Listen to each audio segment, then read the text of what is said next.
Now, another interesting thing that this study did was determine the sex of the individuals at the lake. And this is a really beautiful study that I think all of you should keep and show next time you hear a TERF on the internet say, oh, when they find your skeleton, they're gonna know that you were a man.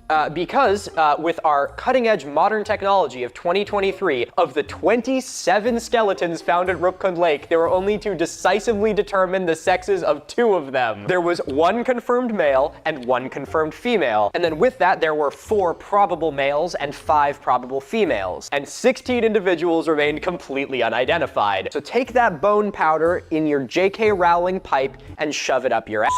Damn!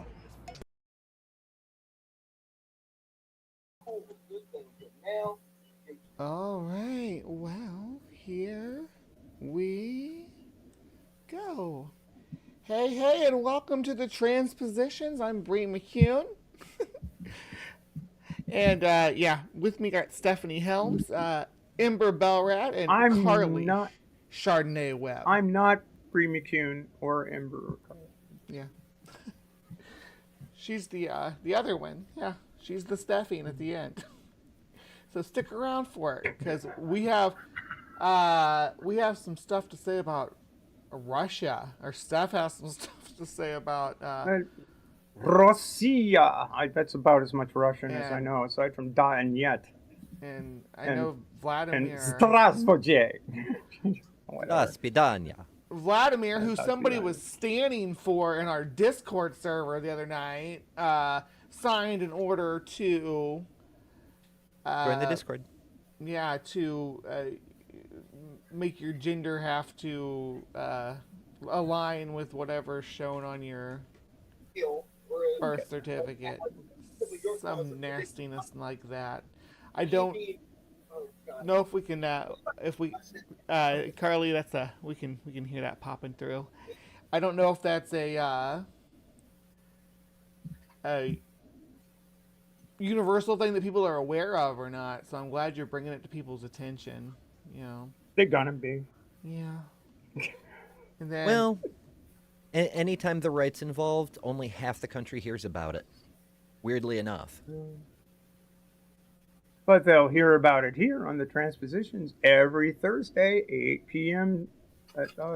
Eastern Time, 7 p.m. Central Time, 6 p.m. Mountain Time, which makes it 5 p.m. Pacific Time. And if you're in Europe, you can set your clocks to 0000 UTC. And that would be Friday. But it's not quite yet here. Time travel. Yes. I know. Do it every day. Do it every single day. All you people in the future, here's how you watch us in the past. Watch us from live from yesterday. Hey, look who's in the chat. We got Joe, we got the Kentucky Atheist, we got Maya, we got Roger's annoying polystrate. I was reading that as prostate. Whatever. I'm sorry. There's stuff we can do for that. Yeah. But aside from that, who else is here? Straight. We've got Pragmatic. Thank you so much for being here and keeping us all up to date with links and stuff. Pragmatic, the amazing mod. Yeah. And yeah, so Purple's here. Awesome. Yes. Awesome. And Dr. Ben. All right. Dr. Ben in the house. Yeah. So if we need medical assistance, of course. I mean, I may faint if we get too much of this Russian nonsense. Yeah. Don't worry. We don't need to go into that. But we have some educational nonsense, don't we, Bree? Yeah. Yeah. Well, here we're gonna start with this guy, right? So I got I'm doing kind of a tale of 2 teachers for us today. So I hope you enjoy this first one. I gotta find my ruler. I don't know where my ruler is. This first one is a teacher suing the Argyle School District over religious liberty violations. Uh-huh. Yeah. You all ready for this, right? Betcha. All right. Argyle. A former teacher and coach is suing the Argyle School District, claiming violations of his religious freedoms after the district did not renew his contract more than a year ago. The alleged violation of English teacher and football coach Jordan Simick's rights came after the district implemented new policies, rules requiring staff to use preferred gender names and pronouns in 2022-2023. All right, so Simick violated that policy, then. Time out for just a second here. Dude's an English teacher, and he doesn't like pronouns. It's like we had a caller on Takis calling, and I was screening the calls, and first thing the guy says is, well, I have this patois I go through. It's oh, hi, good evening. I'm Stephanie. I'm screening calls for blah blah blah blah blah. May I have your name? Yeah, and your pronouns. What are your pronouns? And the guy said, I don't believe in pronouns. I said, okay. I said, are you a theist or an atheist? He said, I believe in God. And I just was like, wait a minute. I know for fucking sure that the English language has pronouns. Yeah, he And I used don't 1.5 of know them. for sure. I don't know for sure about the God thing. But that's because I'm a skeptic. But, you do you, boo. But It the was Bible just has funny as hell. pronouns. Yeah, well, they're in the good book, but what can I say? And- that was this guy's thing. And gets pretty fiery about making sure you know he is he who is. Well, it's more his followers, but Yeah. I mean, even Jesus referred Well- to him with masculine terminology, the Father and such. We don't want to go all kinds of But atheistic. God there's doesn't religion have- and there's religion, and and so it's. Well, it's, I'm not it's, making it religious. I'm just saying, God That's- doesn't have chromosomes, and God doesn't have genitals, at least as we How know do you know? of. Well, How do you know that? according to Exodus, Moses saw his glory. Dick. The Holy Spirit is what he names his. But it's, Now, Wait a minute. now we're being sacrilegious, which is an No. entirely different thing. Well, I know. I'm sorry. Let's get back to the sorry. teacher.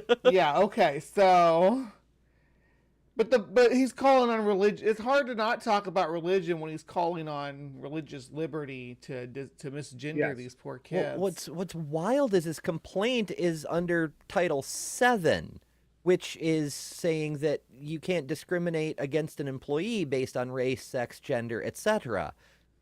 He's violating Title VII and claiming protection from what his gender is Christian. How does that work? I don't understand. Well, maybe he doesn't believe in pronouns. Well, then I Anyway, suppose we should stop calling that's him how he. we got off on this. That's how we got off on this tangent. Yeah. But So last month, the Sorry about that. Wisconsin Institute of Law and Liberty filed a federal lawsuit on behalf of Simick. Now it looks more like it's a Cernick, like with an R. I need to put my glasses on, I guess. Anyway,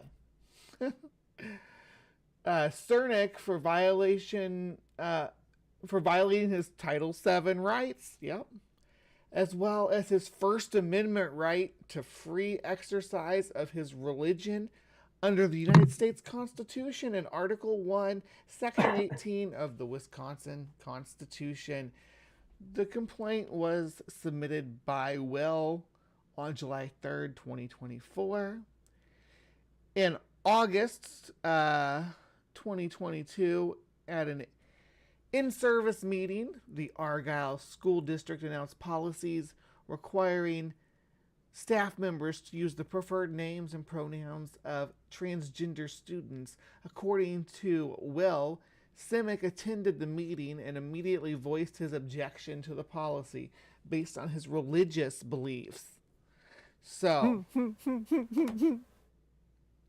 is there a little bit of self-awareness there? Oh my Here's goodness, it's such a self-defeating argument because, like, first of all, not only does Christianity not specify a damn thing about how to deal with transgender people. So there's no religious doctrine that he's following in his worship or whatever. But also, the Wisconsin Constitution, Section 18, Article 1, sets forth the right to freedom of religion and incorporates both the right to free exercise of religion and freedom from the establishment of religion on the part of the state, which applies to state employees like school teachers. So he's actually, by invoking Article 1, Section 18, is bringing up the fact that he's expressly prohibited from practicing his religion in the context of his employment. Yeah, Carly, how you are probably of the four of us here more in tune with the faithful than any of us are. I mean, I have an odd dancy approach to religion on account of my background and the tradition of social justice that was a real part of my family's religious beliefs. But how do you deal with a guy who basically says it's my religious right to be a prick?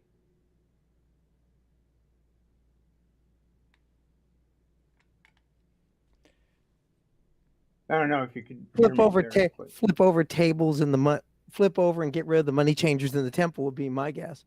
And I mean that's my feeling on it. That's my it's biblical. If there's one thing that I do know from my Bible is that there is no verse saying thou shalt be an asshole. There isn't.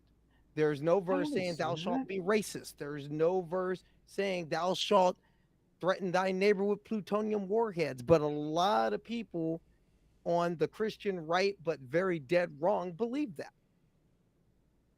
And that's the thing. And I understand that among this group, there are people that will stand up for being atheist and stand up for no atheism and no faith as stridently as I stand up for my Lord and Savior Jesus Christ. I understand that. And actually, the whole point of freedom of religion is simply that you have the right to a belief. You also have freedom from religion, but you have a right to believe nothing at all, which is fine. Amen. And I believe both just saying coexist.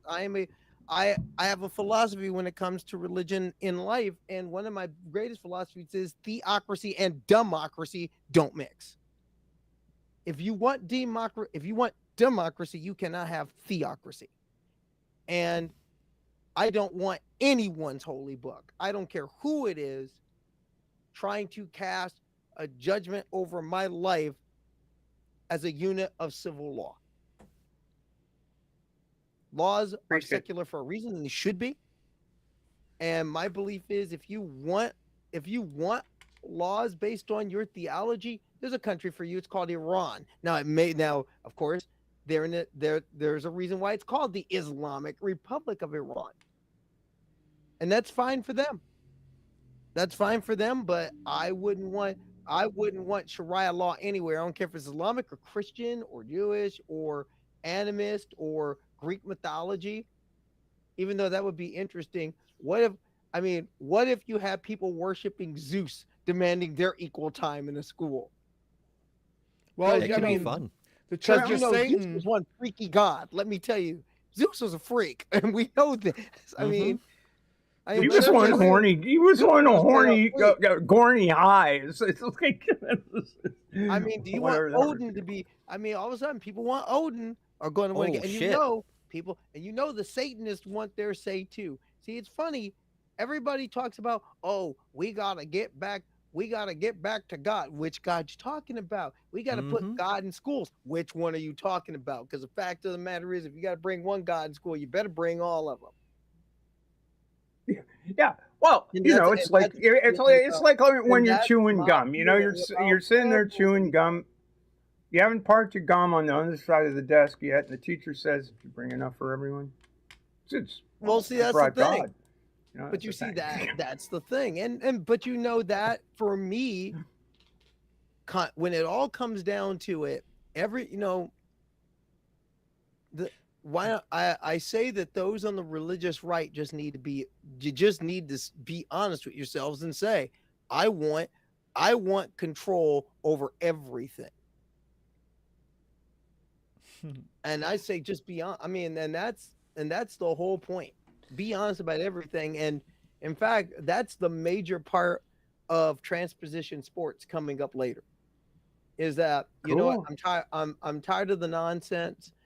I mean, I'll admit Carly's going on a rant because I'm tired of the well, it'll be a rant with voices and with context, but I'm tired because I've heard too much this week between really since the beginning and since throughout this year.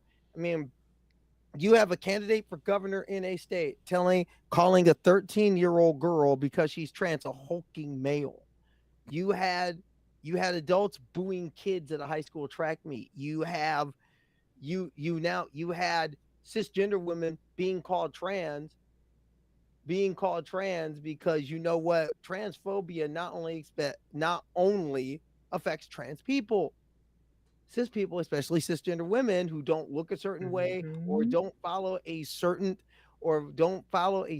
idea of what womanhood is, white and Western. Let's be honest about that. They become targets. And now you're seeing it again, and you're about to see the litmus test because tomorrow you have Valentina Petrillo, Italian Paralympic sprinter, transgender woman, second transgender woman to ever compete in a Paralympics. She's a medal threat. She's a legitimate medal threat at 200 meters tomorrow. She's a legitimate threat to win a medal. And and people are already acting a fool when she got knocked out at the semifinals in the 400. But people are acting a fool. And it's the same thing with her. And now there's this story that comes out of England about somebody who we know and love, Lucy Clark, founder of Truck United FC, the current manager at Sutton United on the women's team, because they want to bring another friend to the show in because they needed a keeper bad. They lost one to injury. They had another one who was on loan and their team recalled her. So they needed someone in the net. So, and after calling around looking for people, Lucy Clark calls Blair Hamilton. Nice. Blair, can you play for us? And then someone acted a fool. And next thing you know, they had to cancel a match because some owners of Sutton United, that sources close to the team have told a number of media outlets, they canceled the match because apparently someone had a problem and someone had an issue or called in a threat or something. But there's a lot we don't know, but one thing we do know is that the Tory Graph, the Daily Telegraph, wrote a lot of ugly articles that lied, including saying that Lucy Clark wanted to bring an all trans women team to Sutton United, which is a flat out lie. And Oliver Brown, if you worked at a real paper, you would be fired for it. Okay. That man extrapolated a story on Truck United when Truck United was building an all trans women's team to play in an exhibition match, because it was the first time it was ever done. And he extrapolated that. And the real sad thing is a lot of people in the UK, because they're so anti-trans in that country, are going to believe the little wannabe Farage. They're going to believe. God damn it. I have missed this energy on this program for the past couple of weeks. We're so glad you're back. Listen, I just want to tell. If I was the editor of a paper and Oliver Brown wrote that, he would be fired immediately in public. I just want to say hi to Sarah. Triceratops is in the chat, and I want to say hi. Who else just showed up? Oh, let's see. Robert Madewell's here. Yeah. Cool. I'm going to put the finishing touches on Transposition Sports. I will see you all later. Love you all. Bye. I just want to Following that little bit, I just want to do a little tease. We're working hard to see if we can't get Carly's friend and our dear friend Phoebe Snow's almost bestie to get Blair on the program. And I did a segment with Blair and Phoebe on their channel. So that's something to look forward to in the future. And another thing to tease you all with is we are expecting on the 19th of this month to have Alexander. It's coming. It's coming up, and it's agreed to make that happen. And we've got more special guests for you in the future. So keep it tuned in here every Thursday. And now maybe we can go back to. Well, no more teachers, no more books. well, that's about all there is to say no more about. pencils, no more books. Teacher, no more teachers. leave them dirty kids looks. alone. Well, yeah. So that's about all we have for Cernic, or Cernic. I was reading it wrong. It's Cernic, but I do have another teacher acting a fool. So meet. Oh, not that. So meet. Oh, no. We're going to meet Enoch. Check this guy out. Okay, so this was a year ago, right? This dude. I wonder what his father's name is. Did the same thing. He's banned from schools. He was probably named after Enoch Powell, which is a little frightening, but well, whatever. Proceed at all. The court ultimately said it would hear the case, despite the fact it was unimpressed the teacher would not commit to staying away from his former school until the appeal had concluded.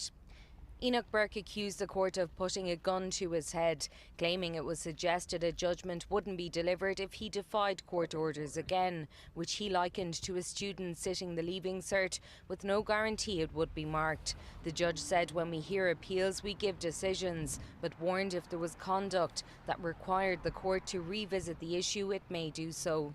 Mr. Burke and management at Wilson's Hospital School in Westmeath have been engaged in an ongoing legal battle over his claims he was wrongfully suspended before being dismissed from his job over the fallout from his objection to refer to a transitioning student by a different name and use the pronoun they. It was put to him today he wasn't being asked to participate in transgenderism or change his beliefs, just accept someone else's, but he said... Same story, different country, right? Oh, but the details. Denial of his Christian. The details are so delicious because this is a church school, so he can't even say it's a matter of I'm a Christian. The school is a Christian school. He says it though. I'll read it. It's right on the screen right now because of his religious beliefs. Christian faith and mean he would be forced to say something he didn't believe in. Senior counsel Mark Connaughton for the school, seen here in the middle, said it was the way Mr. Burke behaved that the principal took exception to. He said there was a mechanism for resolution that would have involved respecting his beliefs, but claimed there was no give on the teacher's part whatsoever, urging the court to uphold the orders. Enoch Burke, who represented himself in court today, of said... course he represented himself. He's a fool for a client. Yeah. I love her necklace. Yeah, and her Rather earrings nice, go with yeah. it. It's gorgeous. said the Constitution... I like that pea coat, too. guaranteed a right to uphold and respect religion. The court asked what weight and consideration should be given to the rights of a child and the protection of students. Reserving judgment today, it said it would aim to deliver a ruling as promptly as possible. All right, so there's that. That was a year ago, right? Well, our guy... oops. Hold on. I don't have the right one here. Just a second. The links are in hiding. Yeah. All right, so I think it's kind of... The story kind of overshadowed the situation. Not only was there the dispute over pronouns, where that is to do with religion notwithstanding, but also it only briefly mentioned that he kept coming back to the school in violation of court orders. Right. That's the main takeaway that we should have for this story, right? That this guy is not just, he's trying to do his religious freedoms and he's being reprimanded for it. It's that he's literally complaining that... Given me my religious. Whoa. Oh my God! What the fuck was that? Sorry, I didn't realize I was going to start with a car horn. Good grief. Hope The your hell news ears were channel ready. produced that? I don't know. God Will Judge the Jezebels is the name of this channel. Sounds Oh, reputable. well, Yeah. Let's hear what he has to say. Religious beliefs. The courts should have given me my rights. turn him They should down. have granted me those rights. That's the Right. function of a court, but that didn't happen. That simply did not happen. And that was a disgrace for those judges to do that 2 years ago. And it's a disgrace even more so that it's going on now. That I am not 3 times this guy violated a order to stay away from this school. I can't stress enough how that's what we're talking about here. He wants to It's pretend just- it's about persecuting him for his religious beliefs, but the guy was... You know, I know that they love to say, "Won't anyone think of the children?" But this asshole obviously doesn't think of the children. It's like, "Oh, well, no one think of the children." Well, what about the children that are getting bullied by this prick? I'm sorry, but give me a break. Yeah, like he's all saying it needs to be thinking of my rights. Forget the children's rights. No, we're not thinking of the children now because it's about me, the white man. Right. Of course it is. Of course it is, Enoch. I'm not back in my classroom. And as I said, it doesn't matter who you are in this country. I don't know who you are. I don't know who most of the people. I come out here and I just say a few words if people are here. But everyone in this country, whoever you are, is entitled to their rights. Not just the right to Except religious the belief, trans but any people. You don't have the right to bully children because you are a dickhead. You don't have that right. Not if it. You don't have the right to pretend you're a doctor when you're for panning Okay, people. hold I mean, on. don't do that. The School of Chiropractics basically sued to do that in the late 70s. That's why we have chiropractors as actual medical, Well, you know. So you can sue the state for not letting you practice alternative can medicine. Isn't that You crazy? can sue for anything you want. you but might, it's, you might win. You know, who knows? I mean, look at It's- Trump. He's just like, I'm immune. It's like, well, you're a But it's disease. beyond the pale We all ought to be ironic immune that to you. he's ranting about how the courts are supposed to support people's rights and you can't deny people's rights when the whole reason there's a problem is because he's denying a student's right to their own identity. Yeah, I think Hollyhock has it right in the chat. It's like one definitely has. I hope this is. I'm sure it is ironical or satirical. One definitely has the right to not violate a restraining order. Which, dude, 3 times. we told you to stay away. You are not staying away. You know what? That means we're going to put you away. I mean, shit. Let's see if we can't wrap any this right. section up. There are loads of other rights in this country. And when you go into court, the judges should grant you those rights. And that did not happen with me. And I don't accept that. I don't accept that. We have the Constitution. We should be given our rights. We should be given. Yeah. Dude sounds like a sovcit, you know what I mean? It's a sovereign citizen type argument. Oh well, you know, the flag has a gold fringe on it, so it's actually maritime law and blah blah blah blah blah blah. Dude, you're wrong. You're just wrong. Oh well, you know, anyone can see that the Earth is flat because you know you can't fly from here to. Give me a break. You're effing crazy. You know, and you know when the court sends his green hiney to jail, I guess he'll probably figure out. Well, maybe I shouldn't have done that. So, I don't know if anybody saw. I don't know if anybody saw Ketanji Brown Jackson's interview on. I think it was on. What's the name of the show out of Philadelphia? Terry Gross, Fresh Air. She gave an interview on that on her new book, which, you know, she was a She was in special defenders practice. That was a major public defenders practice for a very long time at the appeals level. And she said in that interview, and I thought it was really quite fascinating, she said in that interview, that taught me that when I did make it to the bench, it taught me to explain to defendants very carefully what law was violated, how it was violated, and that, you know, some reflection on your part is necessary to understand why you were convicted.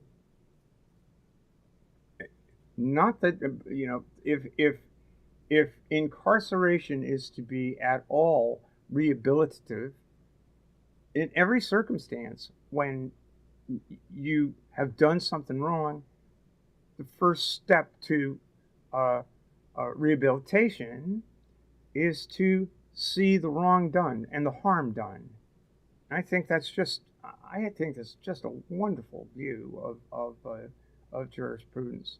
We're gonna have a judicial system and a system of law. Everybody engaged in the process has to think about that. You're right, Crystal. It was the View this very morning. Yeah. So, anyway. All right. Another aside. Well, now is the part of the show where Ember usually heads out and goes to bed because she's got an early shift. Well, actually, what she does is hang out in the side chat, and talk. But to I'm you in guys. bed when I do that. Yeah, but she's in bed. Oh, TMI. We're all in bed with Ember. I mean, my after bed this. is right behind this curtain. My bed's right on the other side of this monitor. Home studio. That's right. Oh my! But I really do need my beauty sleep. I start work so early, and I really need it. I mean, look at these bags under my eyes. I could pack for a flight to Fiji. Oh. Yeah.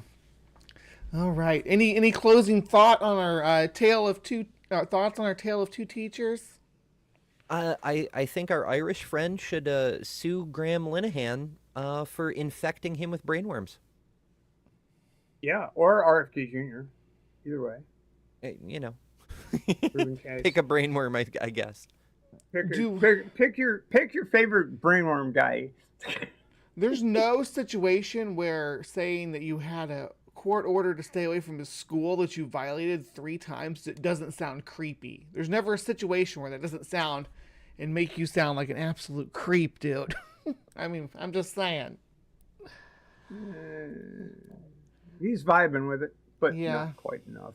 Not in I the think right he'll direction. Probably figure it out, All but it right. may take a while. All right. Well, live viewing audience. I almost said live from the Hive audience. I'm so used to doing my own show over on my channel. I have a channel, by the way. Hey. Do now's as good you as have a time- channel, Bree Bree? does. Now's as good as Bree time has as a any. channel. I have a channel called Hive Sci. I do a Saturday show called Live from the Hive, and we usually just like hang out and debunk bad science and fact check folklore and things like that, and fake lore especially. Nothing gets under my grill like fake lore. So if you like that sort of stuff, come over on Saturday morning. It's at 9:30 Central Standard Time. So that's what is that? 10:30 Eastern. It's pretty early for a lot of people, but it's a morning show, so come hang out, have some coffee, and yes, we do Cryptic Corner. For those of you in the UK, that would be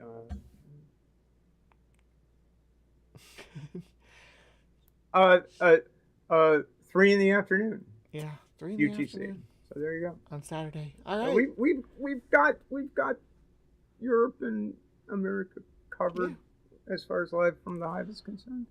Yeah, it comes on kind of late for my Aussie friends. Sometimes I'm I'll afraid so. it pop into the very beginning of the stream saying, "Oh, I'm going to bed," and yeah, it's like okay. Anyway, So for Dr. Ben, I think that Ember is suggesting that instead of going into kidney specialty, you should go into anesthesiology because apparently you are soporific. No criticism. Just Only when I've been up for more than 24 hours straight. yeah, well, there is that too. Details.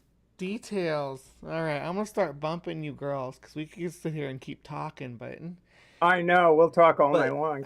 But well, then we're gonna have to go stand outside your school for 3 years. No. Oh goodness. All right. Take us out, Bree, for God's sake. Yeah, get out of here. This is my show. Not really, but I'll be right back. I will be right back.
Hello and welcome back to the TransPositions. This is Bree. I just have something I think something quite wholesome to bring to your attention today. So I'm glad that this fell on my lap because it's on the tail of a kind of a bad day. Sometimes you have a bad day. I had a bad day today.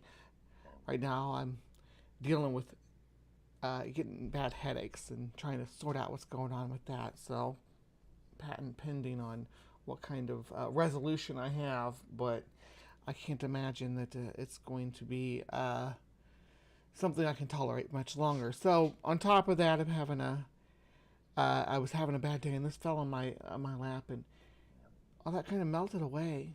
It's like watching a good news segment with Ember. This what I'm going to share with you. I'm really. Hold on just a second here. Where are you getting that information from? Yeah. Okay, there we go. So, this is a documentary coming out called Will and Harper. And it follows Will Ferrell and his best friend Harper on a road trip. So, there's a little trailer here I'm going to watch. But I got to kind of like pause it a whole bunch. Because I don't want to cause any copyright strikes or anything. I think a trailer's usually okay. They usually want you to play a trailer. So, yeah, it's all right. I mean, most of the time I sit in the dark, and that's the way. I like it. See if this will reload. These embedded players on the this is from Netflix.com, by the way. Yeah. Hi there. I'm Will Ferrell, one of the greatest actors in the world. So, I mean, he stays I don't know how much that's a character, but yeah, like the whole documentary seems like he stays in character. A long time ago, back when I was at Saturday Night Live, I met a guy who was hired as a writer the same week I was hired. He wrote a bunch of sketches for me and eventually became the head writer of SNL. And over the... All right, yeah, so that's who we're looking at. And I don't know if I really want this big like that. years, he became one of my closest friends. And then one day, I got this email. Hey, Will, something I need you to know. I'll be transitioning to live as a woman. I don't doubt that Will is my friend, but I'm not Andrew Steele anymore. It was just, whoa. I love this country so much, I had this sort of a love-hate relationship with Will Ferrell growing up and stuff. You know, some of his takes were in his movies and stuff were I thought were bad, I guess to say. I'm not gonna nitpick over it, but the early 2000s or the late 2000s and early 2010s movies were just rife with I don't know what you'd call it, anti-PC culture nonsense, trying to be super edgy and say offensive things. It was really a cinematic epidemic. In Will Ferrell's movies, a lot of them would fall into that category, but I just don't know if it loves me back right now. Harper, would you want to do a road trip as this new version of yourself and at the same time figure out what this all means to us? You recognize this guy? This is the Hollywood movie star. No. You don't recognize Okay. That's okay. Roll up the window. Were you a little worried? I don't recognize Will Ferrell. I don't know if I'd recognize Will Ferrell with the gray hair, but he did play George W. Bush with gray hair for years. I mean,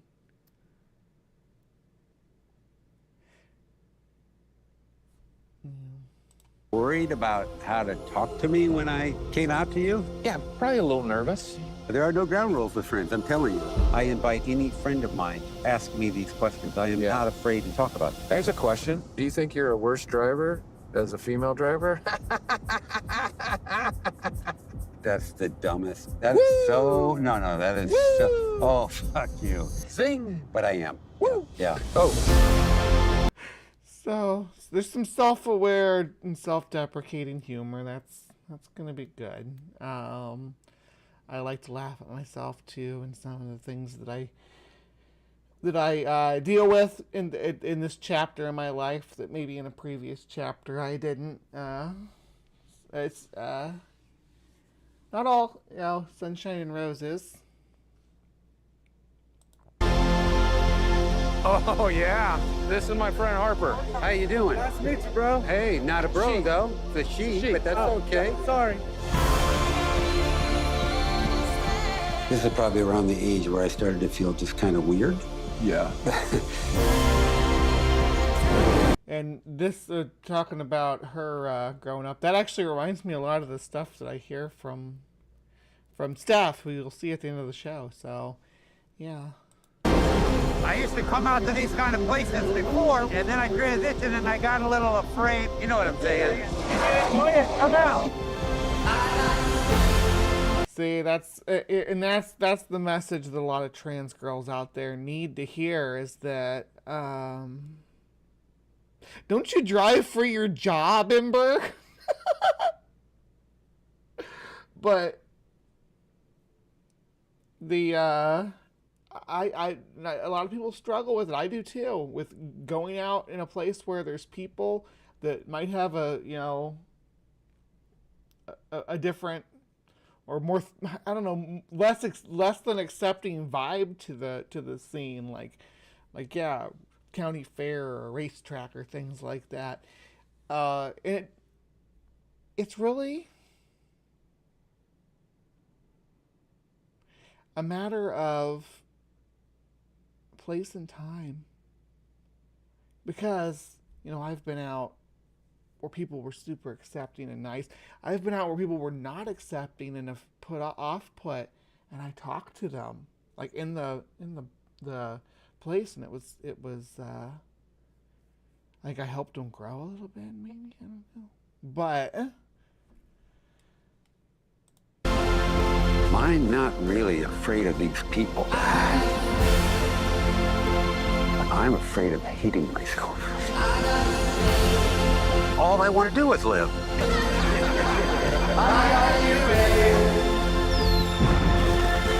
I I don't know what this music is, but I imagine it's probably not free for me to use, so I'm gonna keep stopping it. Oh, Dunkin' Donuts. No. We've not done one fun thing. Name one fun thing we've done. He is looking pretty old though, so that's select theaters this September. Yeah, so that's pretty cute. That's all I wanted to talk about just in my little 10-minute segment here that I like to do. So thank you for giving me just the 10 minutes of your time today. I've been Bree McCune, and this is The Transpositions. Stay tuned for Ember Belrad.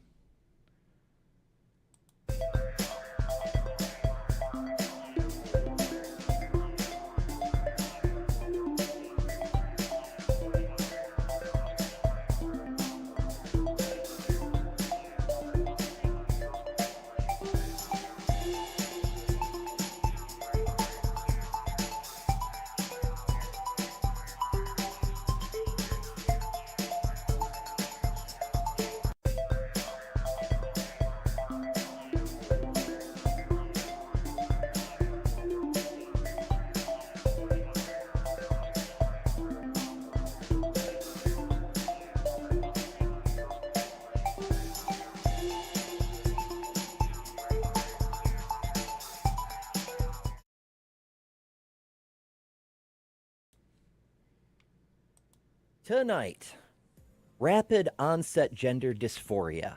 What is it? Is it a real thing?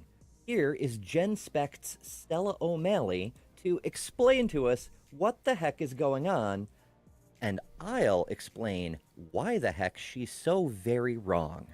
Good news starts right now.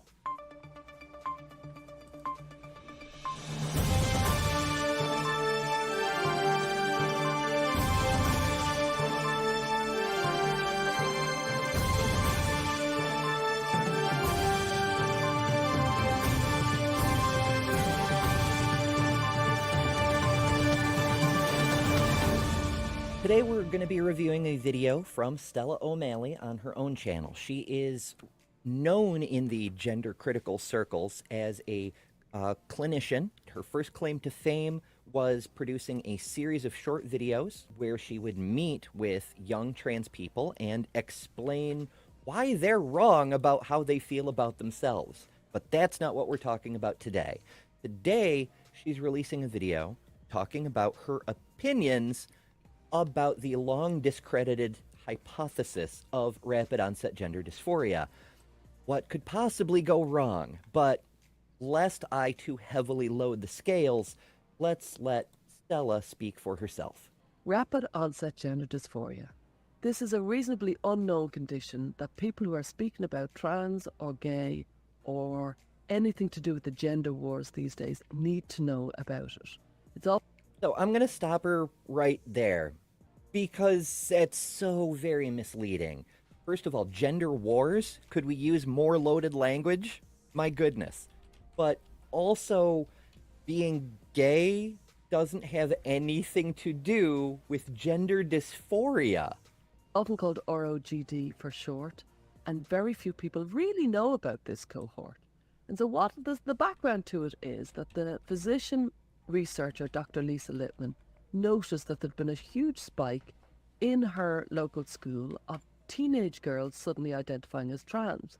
And because she's a researcher by nature and very academic by nature, she decided to study this cohort. And point of order, she did not study the cohort, but we'll get to that. She ran a survey, and it was a very rigorous survey. It was a very... If you run a rigorous survey, a properly scientific survey, something with standards perhaps, you don't need to add the qualifier, and it was a very rigorous survey. The reason Stella mentions that is because the survey, or rather the paper that was produced from the survey, got retracted. And in the end, 256 parents answered. Now, a lot of people have since criticised this because they say that she should have actually asked the children themselves rather. Yes, that's one good, big, huge criticism. Lisa Littman's survey didn't actually investigate the cohort she was interested in. She spoke to the parents, but more precisely, she specifically selected parents who were already self-identified transphobes, which kind of deliberately biases the results of her survey. However, in an awful lot of other conditions, such as autism or anorexia or various other conditions, it's very common to ask the parents, because the parents would have a very good understanding developmentally of the child. So, not so much. First of all, false equivalency, category error. Gender dysphoria is not autism. You can have both. They're separate conditions and not mutually exclusive. Being autistic does not mean you cannot be trans. And anorexia is an entirely separate thing. But all of that notwithstanding, what does Stella mean? These are not the same thing. You can ask parents questions about kids when there isn't a vested emotional interest in the kids being that thing or not. When people are members of a culture that looks down on someone for being a certain thing, like, say, being gay, for example, then of course there's going to be a group of parents who deny every sign they see that their child might grow up to be gay. No, that's not gay behavior, she's just a tomboy, that sort of thing.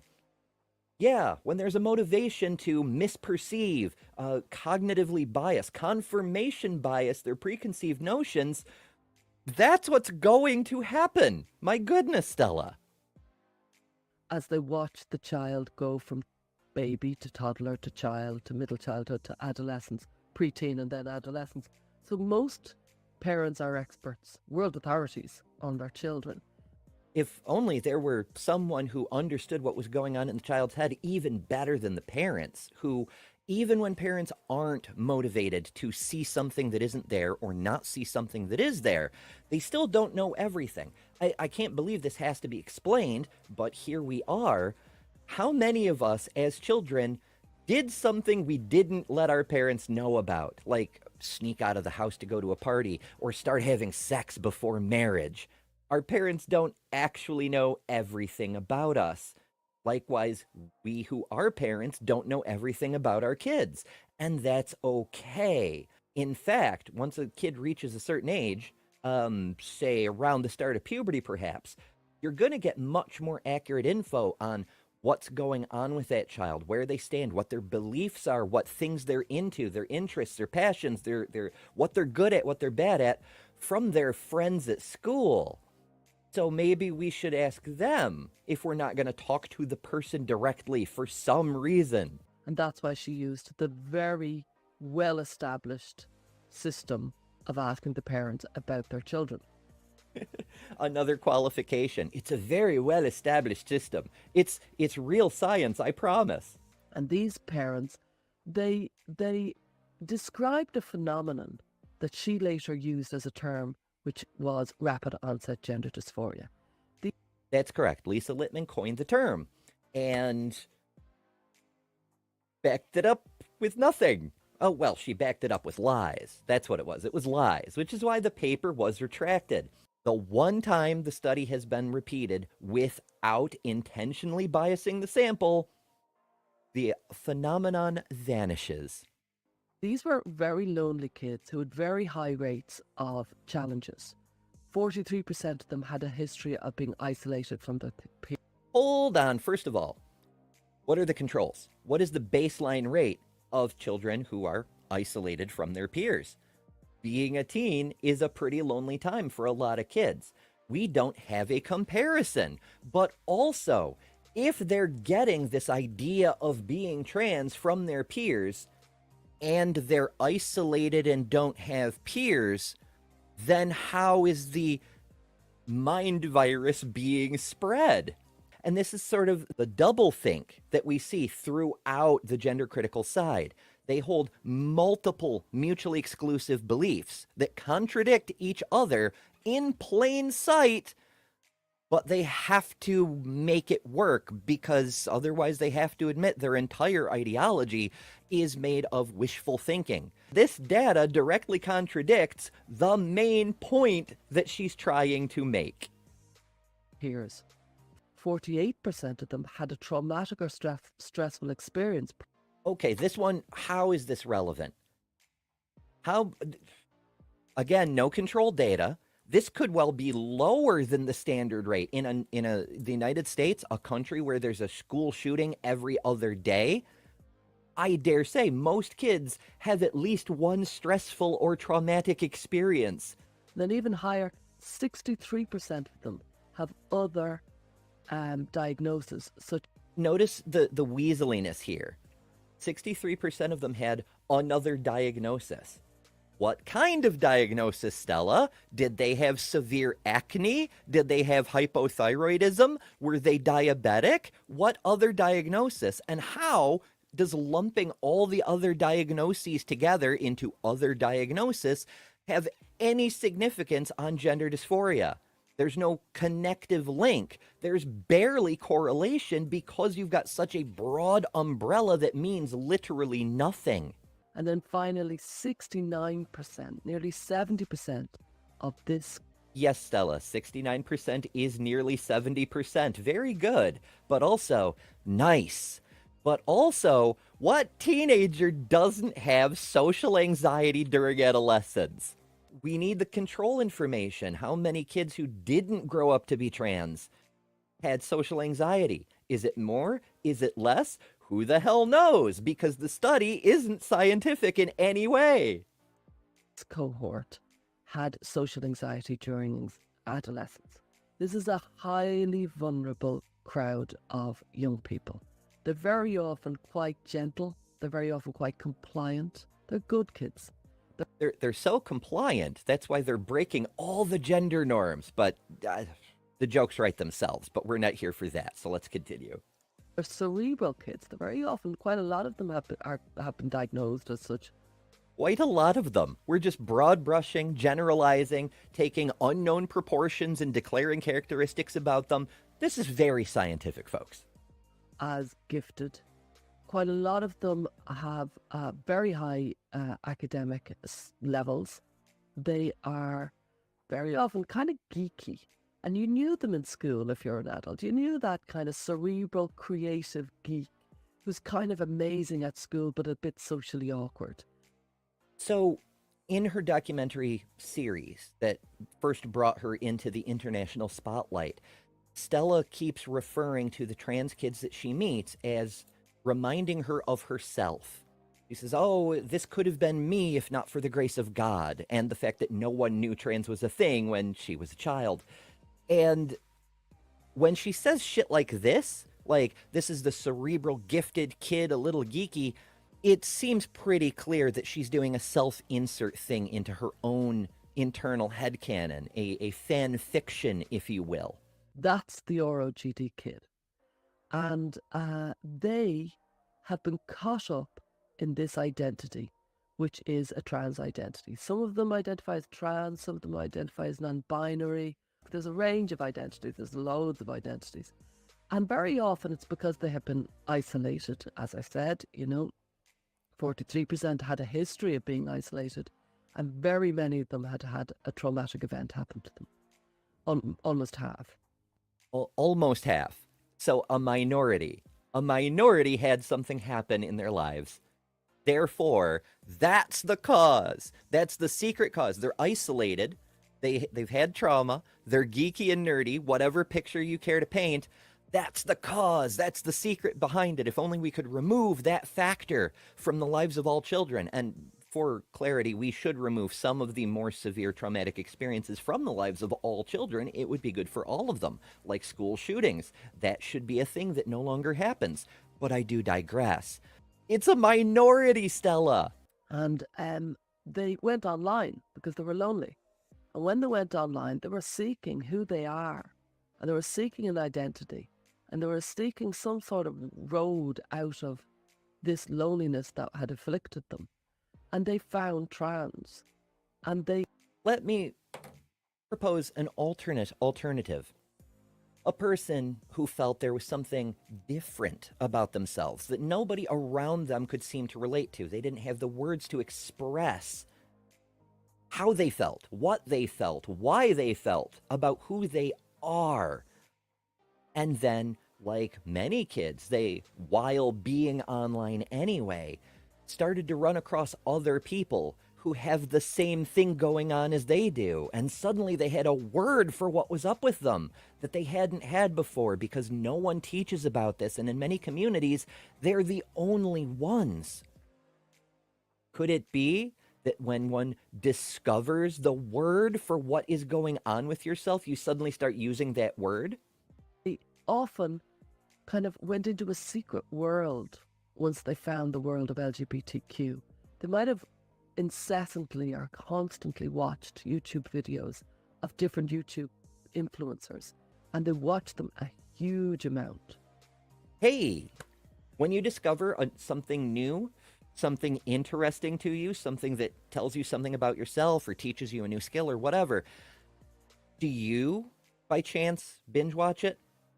Leave a comment down below if you've ever, say, discovered atheist YouTube and started watching all the backlog of the atheist experience for a little while, or discovered makeup tutorials and suddenly started watching a whole bunch of those so you can get a new technique down, or discovered car repair tutorials and started binge watching those so you could learn how to fix your own vehicle, or hunting, or literally any other interest you can think of. It's almost like when people find something that's useful to them, they watch a lot of it. Maybe. But also, how do we know that that's what they're doing? Because we only have the survey question answers from a deliberately biased group of parents, not anything from the kids themselves. Many of us trans people, you know, us older trans people, we didn't have access to YouTube as children. It wasn't a thing, and yet we're still trans. So, you know, it's not TikTok, it's not YouTube, it's not movies and media and whatever the hell. It's not video games. Let's blame video games for everything, or rap music, or whatever you want to cast the blame at. We exist. We've always existed. The only difference now is that people have more access to information to help them live a happier life. Very often at the beginning, they didn't even think they were trans. They just found it interesting. And they were they're thinkers. Counterpoint. Blair White. Not every trans person is a thinker. I mean, this seems like a compliment, but it's still a stereotype, right? You can't broad brush a whole group of people. Not all of us are geniuses. I don't have any data to suggest that there's a larger proportion of geniuses among the trans population than not. We just don't have information about this. So for Stella to just go by her vibes and try to, you know, paint the entire community this way, it's just not science. It'd be cool if it's true, and maybe it is. We don't know. And Lisa Lippman found out in her study that, you know, they often had multiple friends coming out as trans. So they're isolated and have to find information online, to find their community online, but also their friend group are all coming out as trans. The friend group they don't have because they're isolated and have to find a community online. Okay, this is totally coherent. I'm following.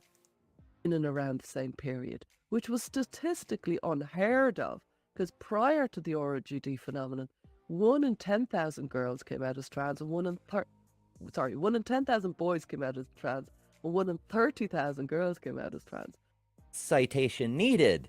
As far as I've ever been able to determine, and I've dug pretty deep on most of these things, those numbers were made up by Abigail Schreier for her book Irreversible Damage, which is the book featuring Lisa Lippman's discredited study as its sole source of information. The fact of the matter is that until relatively recently, no one was tracking trans stats. I mean, even in the 1970s, when Blanchard, who will come up later, was doing his research on prison inmates, nobody even cared about AFAB trans people. No one was measuring them at all. So how the hell would we know how many in what number of births there were? Then suddenly, the ROGD phenomenon rocketed in the last 10-15 years, and now we have as much as 1 in 20 US college students identifying as trans.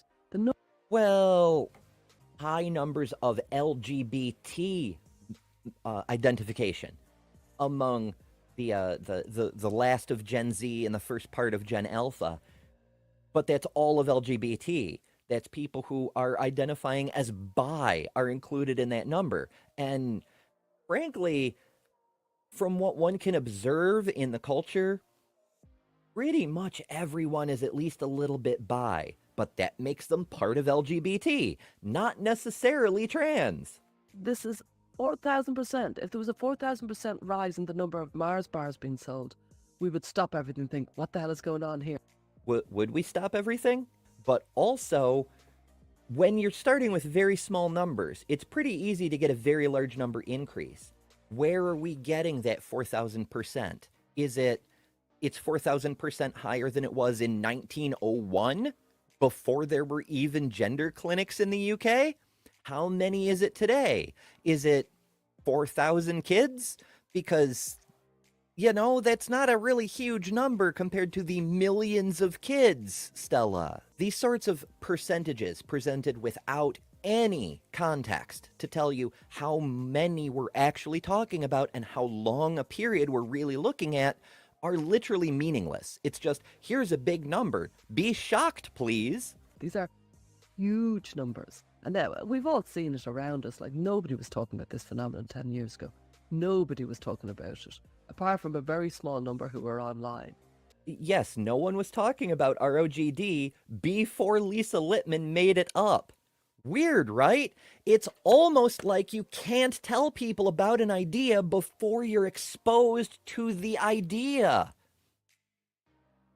Are you getting it, Stella? Are you seeing how this works now? Young people started to identify as trans about 10 or 15 years ago. High-speed Wi-Fi was getting going. Social media platforms were getting going. Smartphones were getting going. All this entire internet revolution was really gaining ground. Yes, technology is accelerating, and it's increasing our access to more information, which is generally speaking a good thing, although it's also increasing people's access to pseudoscientific nonsense, like the idea of rapid onset gender dysphoria, that dishonest actors like Stella keep putting forward without presenting the relevant information that the paper, the single paper that the whole thing is based on, was retracted for being bad science. Want to trans away the gay because you're afraid of it. Yes, that's what everyone does. Absolutely. We're like, oh, you know what? Gay people are largely accepted in modern society now. There are still haters, there are still homophobes, but for the most part, not so many as there used to be, and they get shouted down more often than not. So clearly I can't be that. Instead, I'll just change my entire physical body so I just won't be gay now. And I'll be more hated by everyone, including the same groups who also hate gay people. Yes, solid plan. That makes total sense, Stella. Because you don't want to be a lesbian because you think it's embarrassing. That's what I think. They are just saying, get out of my way. You are ruining my solution. My solution is in front of me and you're the person who's the problem. That's what they're thinking. Do you have another solution, Stella? I mean, we're open to alternatives. We don't actually want to have life-changing surgeries that cost tens of thousands of dollars. If we could do it any other way, that would be fantastic. So what are you proposing that actually works? Because again, tens of thousands of studies over decades, over 100 years of research. Nothing else we've tried works, even a little bit. So what do you have in mind, Stella? Do feel free to propose an alternative solution. We need to do is try and pull back a little bit and think, how would I speak to this person if they were anorexic? How would I speak to them if they had OCD? Well, no, that's not actually going to help. We've tried that. We've tested that. The treatment for anorexia, for example, is antipsychotics and therapy. That's effective. It takes a long time, it's a lot of work, but it is effective. When we try the same thing on trans people, it's not effective because it's not a psychosis. Weird, right? How would I deal with them if they were a drug addict? What would I do? Folks, are you addicted to gender? Have you ever gone to a party and injected some gender and you just got hooked on it? You can't get enough. You need to get more into your life. Everything you think about every day, you're just out there looking for your next hit of gender. Is it interfering with the way you live? What the fuck, Stella?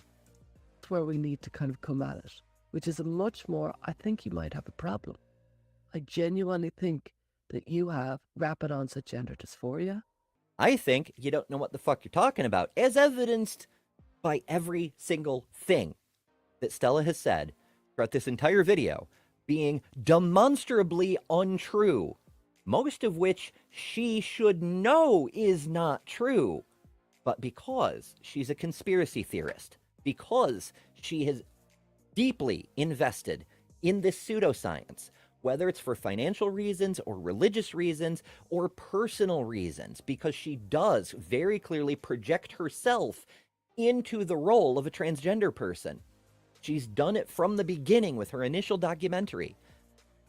Whatever the reason, she will not give up her demonstrably false ideology in order to simply believe the people who are living the real lives and what the entirety of medical science has to say about it. Which is pretty wild when you think about it. Need a hand. And in a way, by throwing the dead dog on the table, by addressing that fact. Is that an Irish phrase? Throwing the dead dog on... What? Okay. You're much more likely to one day get capitulation. It'll be like if the first time you say to your kid, I think you have anorexia, I think you have an eating disorder. And they're like, no, I don't. How dare you? Is that how that works? I've known a few people with eating disorders. And again, my own personal experience, my own anecdotes, not the same as data. But Stella's not bringing anything to the table here. I have never seen it go down that way. It's usually the person themselves who notices they're in pretty bad shape. They may have a problem.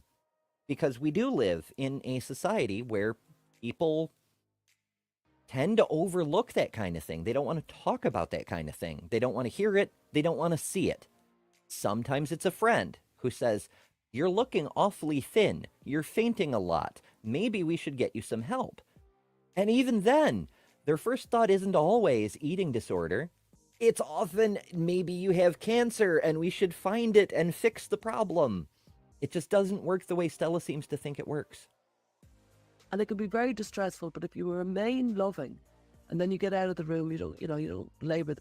How can you be loving? By telling a person, you're not who you think you are. I know who you think you are, and you need to be who I tell you to be. Is there any way to do that that meets the criteria of being loving? Point. But you go back to it and you revert back to it. You're much more likely to one day maybe get a capitulation than if you just affirm. Yes, badger them. Harass them. Endlessly, relentlessly, every moment of every day, and eventually, after years perhaps, like in the case of Erin Friday, who literally tortured her daughter for 2 years to force her to desist, eventually you'll get them to retract, get them to capitulate, torture them enough, and eventually they'll give up. That's how to be loving. Right, Stella? Solid advice. Is it any wonder that people in these organizations get classified as hate groups? And one more thing about Stella. As I mentioned at the beginning, not only does she do her own work, but she helped found GenSpect, which, like Segem, is a hate group classified by the Southern Poverty Law Center and found to be part of the Anti-Trans Pseudoscience Network, connected with the Heritage Foundation, Project 2025, the Christian nationalists who want to turn women back into property and insist on strict gender roles for everyone. All of that, GenSpect is right there at the center of. So that's Stella. That's ROGD. And it is absolute bullshit. If you enjoy content like this, be sure to subscribe and join us on Patreon, patreon.com/TheTransPositions, and reap heaps and heaps of benefits. Our meme of the week was posted by the indomitable Bumblebee. And if you want to join the cult of gender addicts, do join us over on Discord. If you have good news about trans people that you'd like to see reported on in the future, you can tell us about that on the Discord as well. Thank you all for joining us for the Transpositions. I've been Ember Belrad.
I'm back, and I've brought a friend.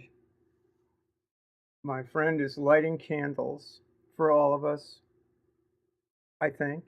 I think he has our best interests at heart. Don't you? This was from July 2023. Let's go. Hi, friend. My friend Vlad. I'd like you to meet my friend Vlad. The Russian President Vladimir Putin has portrayed himself as a defender of traditional values. Let's credit the photographer, Sputnik. Okay, here we go. Vladimir Putin, again, this is last year, just in July last year. Vladimir Putin has signed legislation that bans people from officially medically changing their gender, representing a further blow to Russia's embattled LGBTQ community. The act passed unanimously. I love democracy, don't you? By both houses of parliament. They call it the Duma because there are plenty of Doomers over there. Yeah, they don't care about the boomers, you know. They send all those people to the gulag, but you know, that's the way it goes.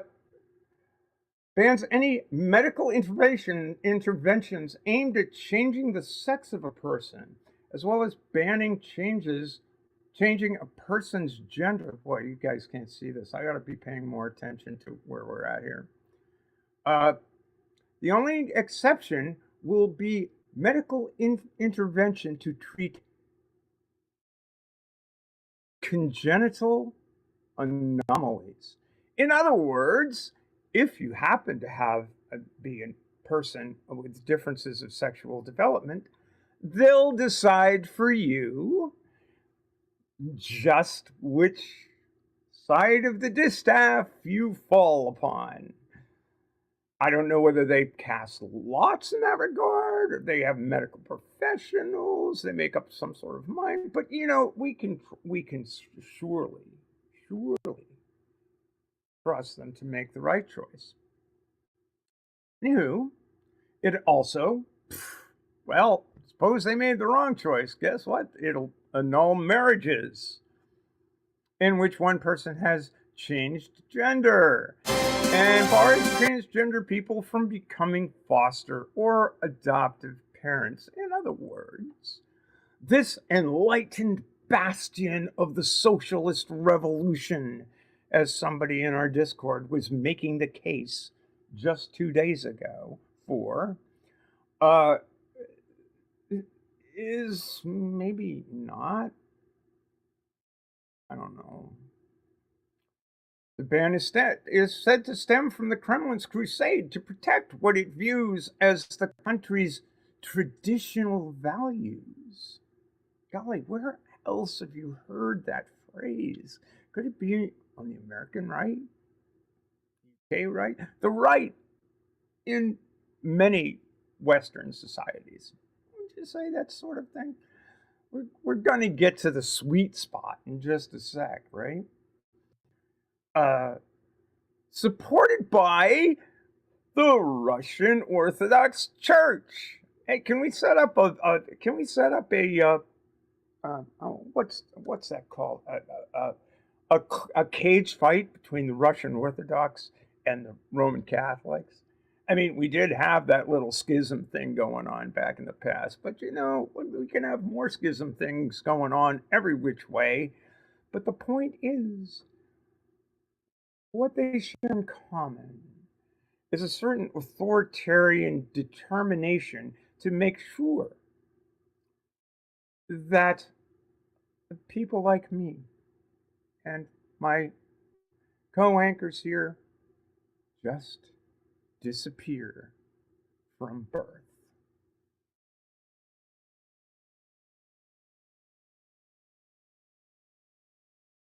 In 2013, the Kremlin, this was like 10 years prior to this article being published and the passage of this bill we're going to cut this off right after this paragraph.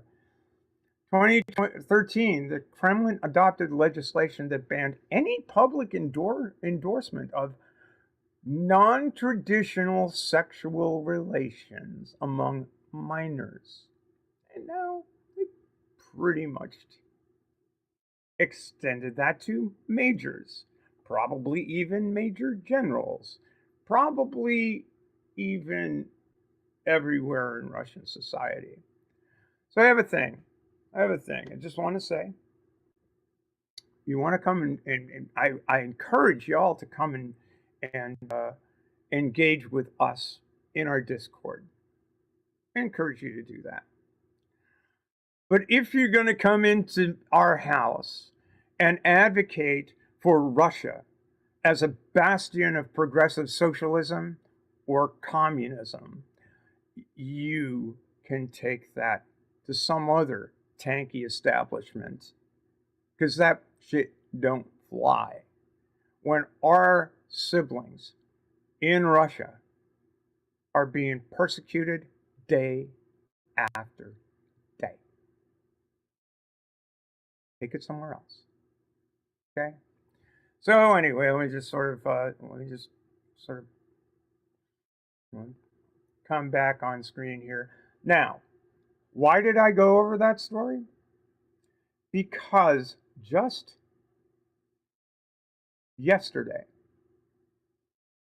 this happened. This thing here happened yesterday.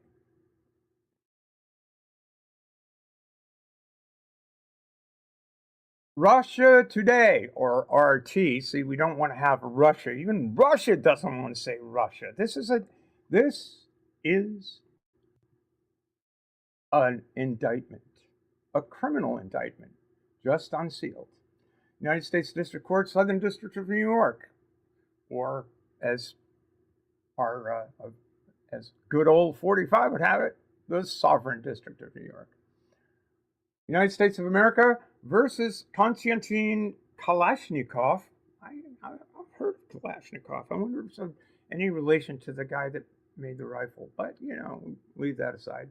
Kostya Konstantin calls himself, and Elena Afanasyeva,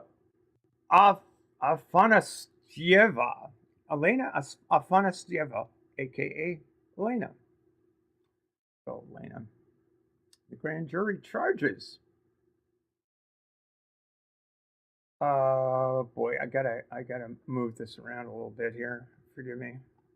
I gotta just. I'll go back to the big me, and we'll go to the little me in just a second. Here we go. Yeah, there we go. Modern production, I tell you. That was all mean for you.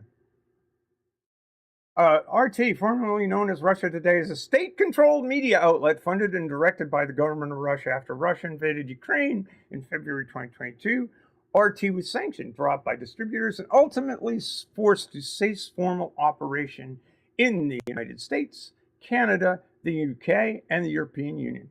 In response, RT created, in the words of its editor-in-chief, an entire empire of covert projects designed to shape public opinion in Western audiences. One of RT's covert projects, as described herein, is its funding and direction of a Tennessee-based online content creation company, U.S. Company One. Well, upon further investigation, several media resources have pointed out who U.S. Company One is. I'm going to show you who they are. They're a company, we'll get this from Forbes. This is from Forbes. A company called, let's see. Oh, I gotta do the thing what I do when I do the thing. Because I got all these other things all thinging.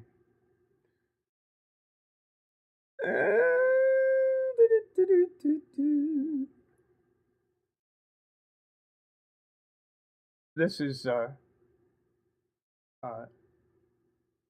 this is a wait a minute. Maybe I should go to the Tennessee people. But anyway, I think maybe I should go to the Tennessee people first. I think I will. So this company apparently was this company called Tenet Media. Go to Tennessee here. Yeah, there we go. The Tennessean, because we like to get deep into the stuff, and we like to go to local sources, and so we have the Tennessean here. Let's see what do they say. What to know about Tenet Media and Tennessee company linked to Russian propagandists. This was published yesterday, September 4th at 7:50 p.m. See, we like to try to keep up roll with the changes, as it were. And it's nice. We got the Tennessee Senator Jack Johnson declares Tennessee's delegates for Donald Trump at the 2024 RNC. That's nice. An indictment unsealed Wednesday. That was yesterday. So I just sort of read for you guys. Alleges that a Russian state-controlled media outlet financed a Tennessee company. The indictment doesn't name the company, but a description of the firm matches the online content creation company Tenet Media. We already know who the DOJ has indicted, and I didn't get deep into the thing, but this has been widely reported. The indictment accuses two Russian nationals employed by Kremlin-operated media outlet RT. They dropped the Russia Today, guys, because it says Russia. Of funneling nearly $10 million to covertly fund and direct the Tennessee company. Here's what we know about Tenet Media and its possible connection with the accusations laid out in the indictment. On its website, Tenet Media describes itself as a, quote, network of heterodox commentators that focus on Western political and cultural issues. Same thing as in the indictment. So, first quote, Tenet Media, that's the place. Tenet Media creates and posts conservative content on YouTube, Instagram, TikTok, Facebook, Rumble, and X, formerly known, and to me, presently known as Shitter. The company's commentators identified on its website as its talents. America's got talent. Russia's got talent. Britain's got talent. Oh, God, the talent. It's just oozing. For $10 million, I'll be your talent, too. Include well-known names from conservative media. They are Benny Johnson, Tim Pool, Lauren Southern, Dave Rubin, Taylor Hanson, and Matt Christensen. So now we got the Tennessean. We got this local outlet reporting on this media giant based in its own state. And I'm glad to see this local coverage going on because it's needed. It's badly needed. So let's take a look at said website. Here it is, ladies and gentlemen. And there it is. Oh, I gotta do the thing again. I just gotta do the thing again. Gotta keep resizing these stinking windows because otherwise y'all can't see the stuff that I'm looking at. Prediction. Oh my God. Hold on. Stop it. Stop it. I need to go back here because I want to play this. This is what Tenet Media has to say for itself, and imagine they'll maybe sue us. But I'll interrupt the thing because I just want you all to see how they present themselves. Let's just do the thing. Here it is. Oh, I gotta make sure that y'all are. I gotta make sure y'all are hearing the stuff from the window capture. I think you will. Let me know if you don't hear it.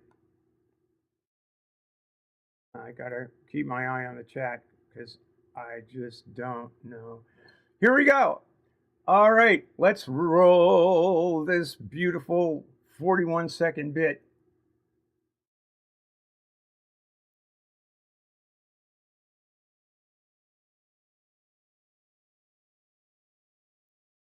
Yeah, pissing off people is exactly what free thinkers do. Do you see the subliminal bullshit going on here? This asshole's calling himself a free thinker, and you know what? They're getting $10 million from the Russian government to think free. Hey, man, I'll free think for your $10 million, your cool, hard $10 million cashish. How many goddamn, please, listen to this bullshit. Keep rolling the tape. I'm sorry, folks. I getting a little exercise. Can't hear the video. Let me just see what I can do about that. I think you got the. No, I know the video's not playing because I haven't. Let me just see what I can do about that.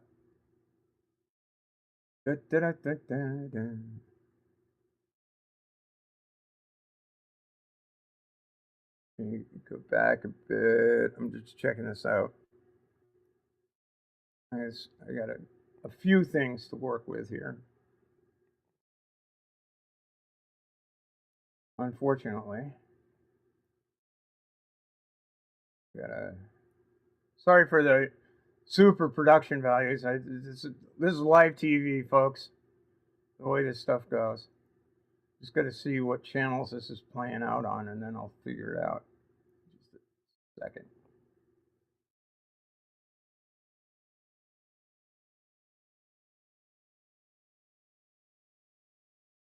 All right, so I think what I got to do is go. Got a pipe.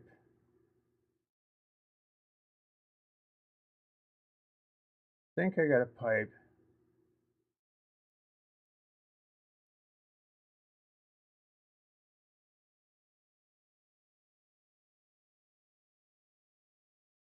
I got a pipe.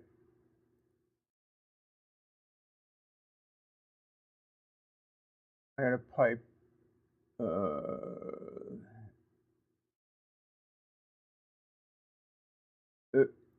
I got a pipe.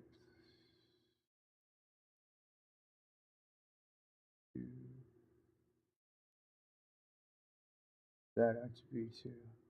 Let me know if you can hear it now.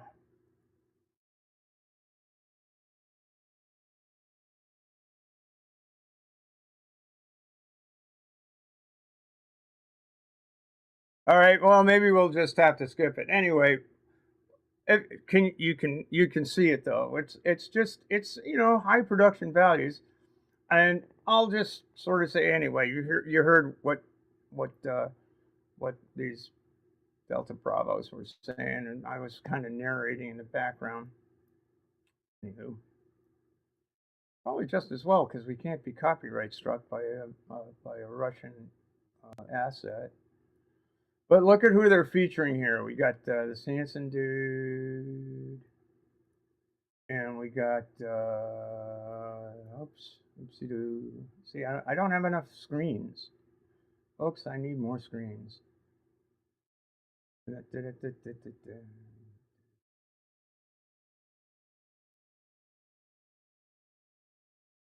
we got this guy, the Sanson dude. We got that guy looks really special and attractive, this chick here, and we got a angry mob, and we got this person and this person. Y'all may know them. I don't follow the right too closely, and we've got the halls of Congress where they did this thing on the 6th of January back a few years ago. Oh yeah, and the Washington Monument, and all patriotic, all this stuff. Hanson, Christensen, Southern, Rubin. Oh, they missed the spot. Anywho, we'll just move right along. Notice the interesting. I'm surprised they didn't put the N backwards, because that would be a Y in Russia. But let's see, where do we go? Tenant Media. We got those guys, and now we'll go to the Forbes thing where I started out. Oh, who are Tim Pool and Benny Johnson?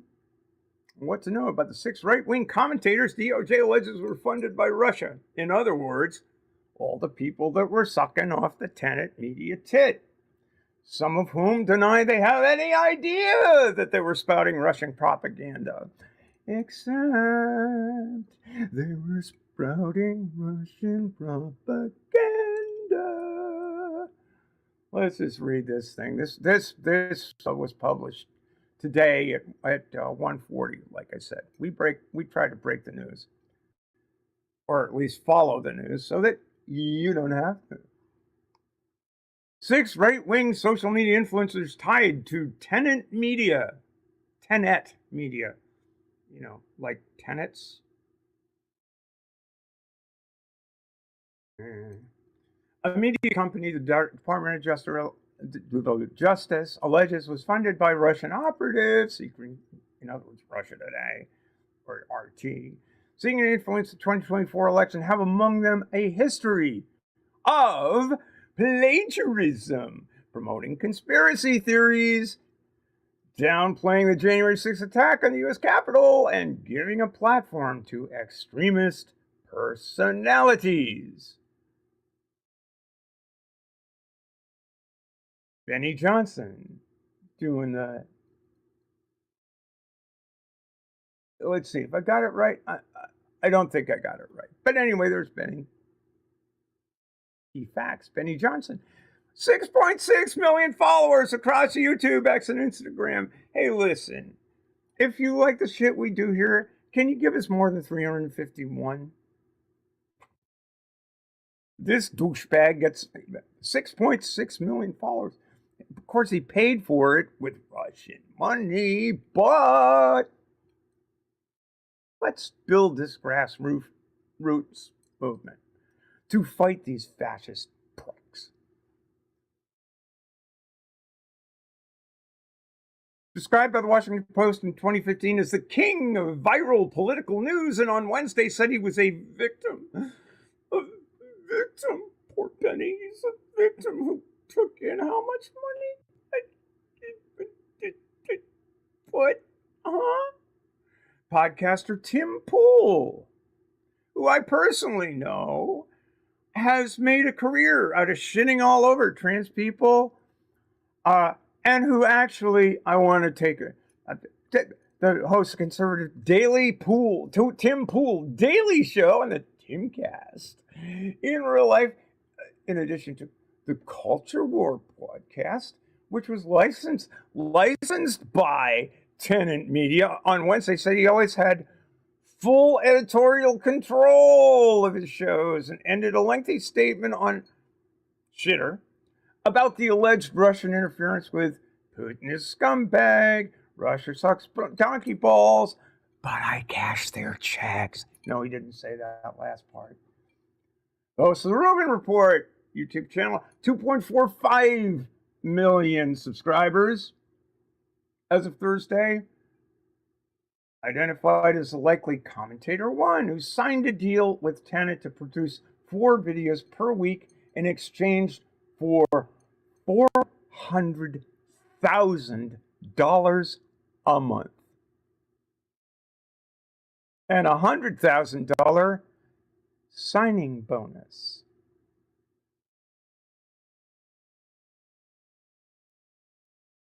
YouTube gamer turned political personality Matt Christensen, whose recent videos touch on topics like assault weapons bans, abortion, immigration, said he could not have been unwittingly duped into creating videos that leans in a certain direction because he writes his own content, and there has been no change in my perspective or the nature of my content since signing with Tenet. Why? Well, coincidentally, his bullshit aligns perfectly with the bullshit that was signed into law a year ago, July, in Russia. Other Tenet media personality, Taylor Hansen, said he had complete freedom and control over my reporting at all times because you are a Russian asset or an American asshole. Lauren Southern, conservative Canadian personality. Now remember, in the indictment that we went through briefly, Canada told RT to go fuck themselves. So it's on Canada to, take matters up with Lauren. Now, back and off, going back to our dear friend, Tim. Just want to show you something, and I promised Caitlin I would do this because Caitlin Burns is someone I've known for a bit. Lived up here in Maine for a bit. Hails from the Commonwealth. God bless. God save the Commonwealth of Massachusetts. She's had a number. She's a freelance journalist.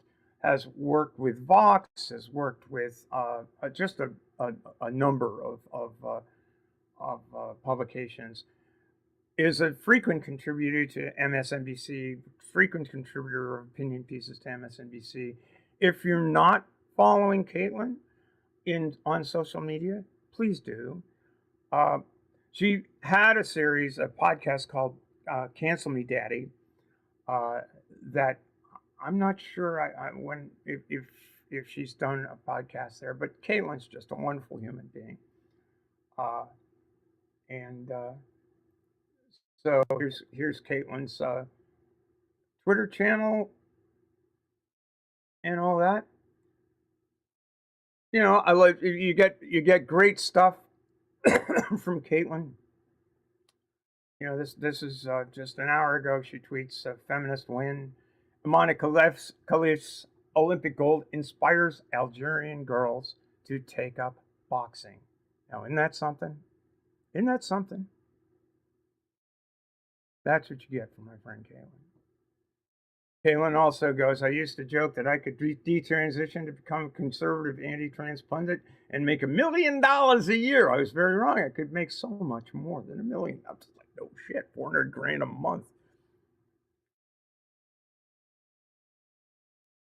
We'll get back to the Patreon thing because I want you all to help keep Caitlin on track.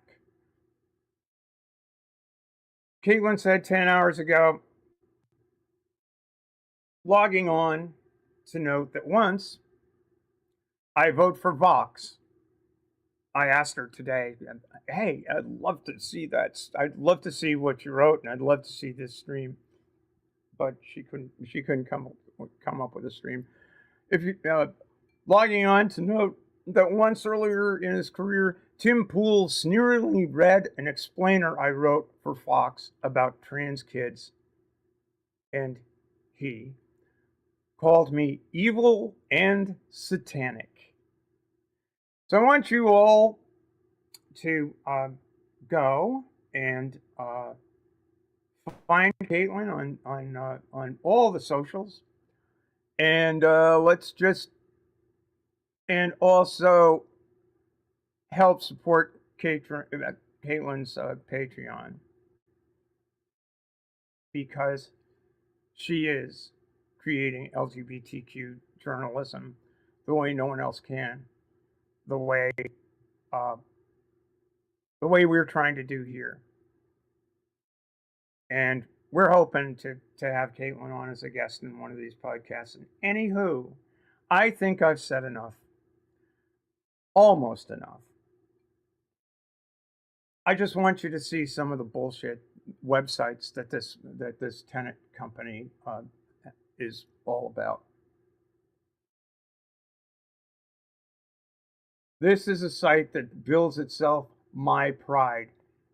All of these stories are clickbait. Every single one of them is clickbait. This is, by the way, I'm not giving them a hit. Recommend you don't. It's called mypride.press. Go to the Wayback Machine and look at the stuff. Every single one of these stories have, like this headline behind me right now, right hegemony. Makes you think that, oh, well, this is an LGBTQ friendly thing. Well, you click on any one of these stories and you will find out that every single one of them is shitting on queer people, especially shitting on trans people. And this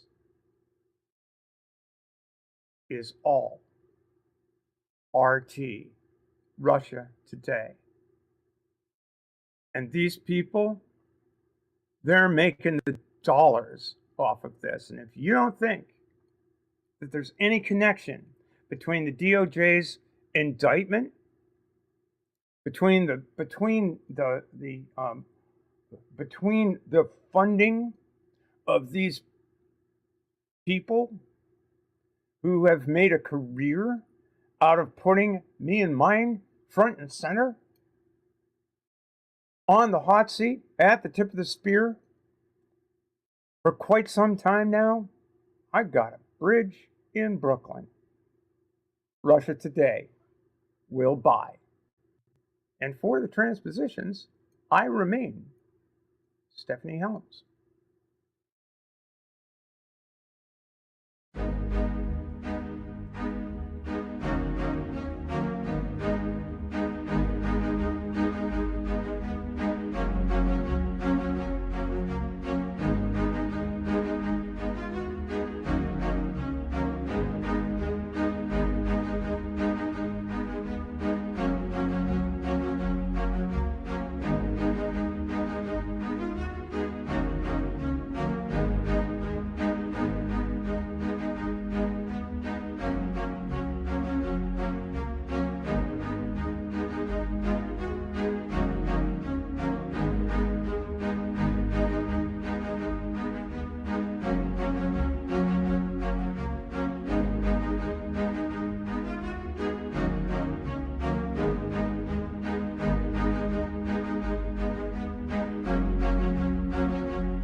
It's going to be a cross between canopy beds and unicorns and monitors and sophistication. It's going to be Sports Center, but sensual and sassy. And it's coming in October. And we're going to get to see it. And but as far as Transposition Sports this week, it's good to be back, but I come back in a kind of salty mood. Yeah. I'm feeling bitchy. Free, kick it.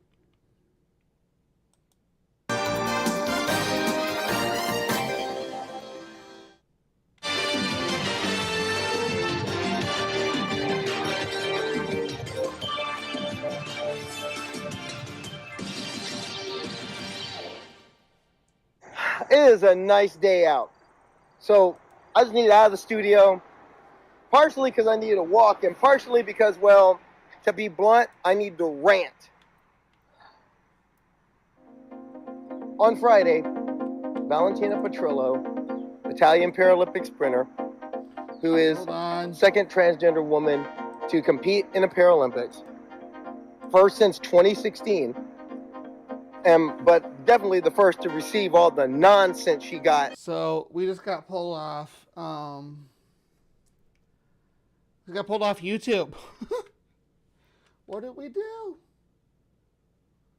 What do we do? So we violated some policy. Hold on. Let's go in here and look.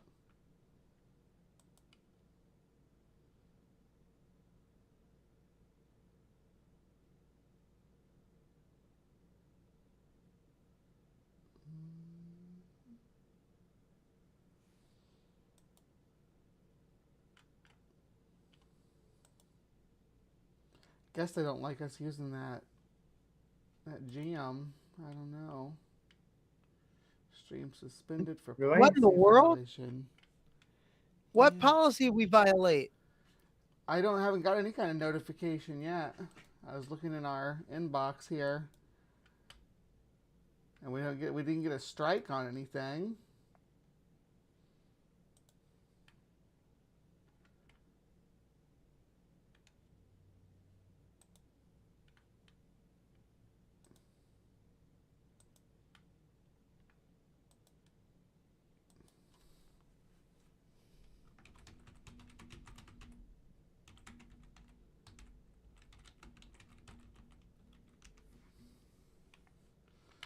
I don't know if it's going to let us go back.